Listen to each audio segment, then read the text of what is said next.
یہ جو پہلا جو خطبے کا جو پہلا حصہ ہے جو حمد سے شروع ہوتا ہے بہترین انداز سے بیان فرمایا انہوں نے.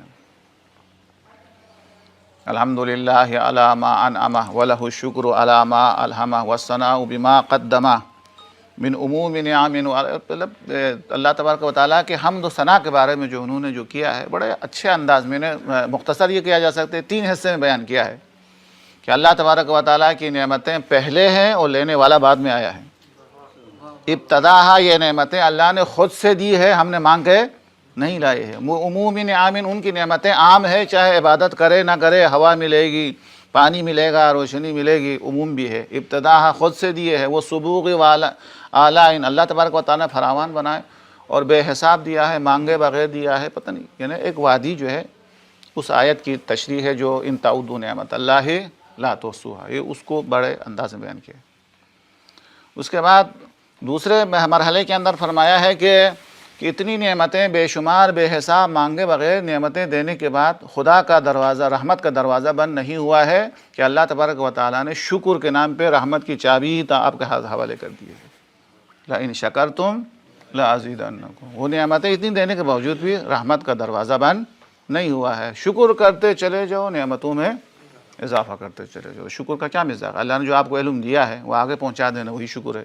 اللہ نے جو اس میں بھی جو اللہ نے آپ کو جو علم سے نوازا ہے وہ آگے پہنچا دیں گے، یہی شکر ہے. پھر اللہ تبارک و تعالیٰ کا وعدہ ہے لئن شکرتم لازیدنکم. اللہ نے جو آپ کو عقل دی ہے اس عقل کو صحیح جگہ پہ خرچ کریں گے تو خدا کا وعدہ ہے لازیدنکم، عقل میں اضافہ ہوگا، مال، اسی ہر چیز کے اندر جو ہے وہ اضافہ ہوتا چلا جائے گا. تو فرماتی ہے کہ پھر شکر کے نام پہ چابی ہمارے ہاتھ میں دے دی ہے. مفہوم ہے، چابی کا لفظ تو نہیں ہے کہ اللہ تبارک و تعالیٰ نے یہ اعلان کیا ہے ان تعدوا نعمت اللہ ان شکرتم لازیدنکم. نعمتیں بے شمار بے حساب دینے کے بعد دروازہ پھر بھی کھلا ہوا ہے، تم شکر کرتے چلے جاؤ، اپنی نعمتوں میں خود اپنے اختیار سے اضافہ کرتے چلے جاؤ. یہ 2 وادی.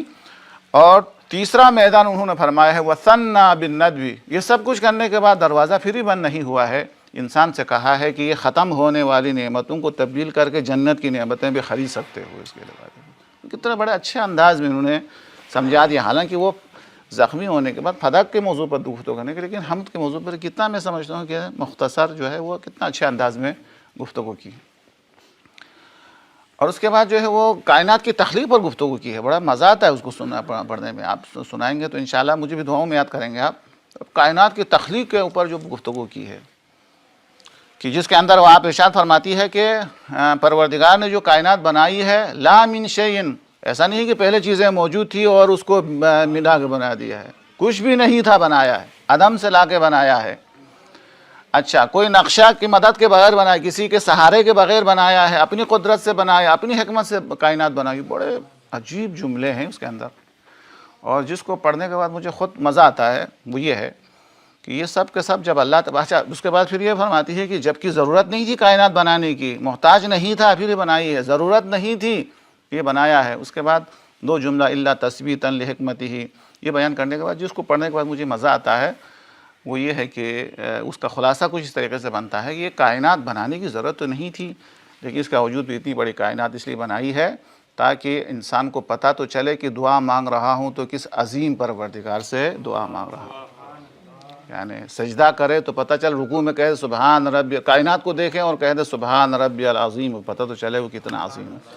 سجدے میں جا کے سبحان ربی الاعلیٰ کہے تو پتہ تو چلے کہ وہ جنت کی طرف کھینچنے کے لیے کائنات بنائی ہے. اللہ تبارک و تعالیٰ اپنے بندوں کو اپنے بندگی کی طرف رغبت دلانے کے لیے یہ کائنات بنائی ہے. اور انبیاء کس کی طرف دعوت دے رہے ہیں؟ ان کی دعوت کے اندر جو ہے وہ کیا نام ہے، طاقت پیدا کرنے کے لیے، عبادت کے اندر ذوق پیدا کرنے کے لیے، جنت کا شوق پیدا کرنے کے لیے اللہ تبارک و تعالیٰ نے اس کائنات کو خلق فرمائی. تو بڑے لطیف جو ہے انداز کے اندر، جن کو پڑھنے کے بعد انسان کی عبادت کے اندر جو ہے ایک لذت کا اضافہ ہوتا ہے، معراج ملتی ہے ان کے لیے. تو پتہ چل جاتا ہے کہ کائنات تو بہت بڑی ہے جسمانی لحاظ سے، مقصد کے لحاظ سے کائنات بڑی نہیں ہے. انسان کو احساس ہوتا ہے انسان بڑا ہے. درخت بہت بڑا ہے جسمانی لحاظ سے، مقصد کے لحاظ سے درخت بڑا نہیں ہے. پھل بہت بڑا ہے، درخت لگایا جاتا ہے پھل کی خاطر، پھل دیکھنے میں بہت چھوٹا ہے، درخت بہت بڑا ہے لیکن مقصد کے لحاظ سے درخت چھوٹا ہے، پھل بہت زیادہ قیمتی ہے. تو اس لیے کائنات دیکھنے میں تو بہت بڑی ہے. کائنات جو ہے دیکھنے میں بہت بڑی ہے، لیکن مقصد کے لحاظ سے کائنات بہت چھوٹی ہے، انسان بہت بڑا ہے۔ یہ کائنات اپنی وسعت کے ساتھ ختم ہو جائے گی، لیکن انسان ہمیشہ باقی رہنے والا۔ تو وہ کہتے ہیں کہ آپ اور ہم جیسے جو نماز کے آگے جا کے نماز باصطلاح پڑھانے والا، اب یہ خود ایک بے ادب لفظ ہے۔ ہمارے وہاں پہ ایک عارف شخص گزرے ہیں، اچھا میں ہمارے گاؤں کے اندر جس سے بھی کہا آپ نے نماز پڑھی ہے تو کہہ دیں گے خدا معاف کر لے، یہ نماز پڑھی ہے کبھی نہیں کہیں گے، عام جاہل آدمی بھی۔ میں نے کہا یہ خدا معاف کرے کیا مطلب ہے، نماز ہی پڑھے ہیں۔ پتہ چلا کہ ہم پڑھ کے حوضے سے پڑھ کے اتنے پیچھے ہیں، وہاں پہ ان عارف نے یہ سمجھا ہے کہ نماز پڑھی ہے یعنی میں معراج پہ گیا ہوں۔ اگر ایک آدمی بولے میں معراج پہ گیا ہوں تو کیا کہیں گے، مذاق اڑائیں گے کہ معراج پہ گیا ہوں، تو کہ نماز پڑھی ہے اتنا ہی دعویٰ ہے کہ میں معراج پہ گیا ہوں۔ لہٰذا جب بھی آپ نے نماز پڑھی ہے، کوئی پوچھے کہ آپ نے نماز پڑھی ہے تو خدا معاف کرے، یعنی یہ احساس کرو کہ میں نے کوشش کی لیکن میں نہیں پڑھ سکا، نہیں کر سکا، یہ نماز ادا نہیں کر سکا، عاجزی دکھا دیں۔ کبھی بھی نماز ہمارے علاقوں کے اندر جو ہے وہ نماز پڑھی ہے کا دعویٰ نہیں کرتے کہ اللہ معاف کرے کہتے ہیں نماز پڑھی ہے، وہ اس بات کی دلیل ہے کہ نماز پڑھ چکے ہیں۔ آپ نے نماز پڑھی ہے کہتے ہیں اللہ معاف کرے، یعنی مطلب نماز پڑھی ہے کا دعویٰ نہیں کرتے ہیں، کیونکہ بڑا دعویٰ ہے نماز پڑھنا۔ اب تو ہم تو نماز پڑھا بھی لیتے ہیں، کیوں؟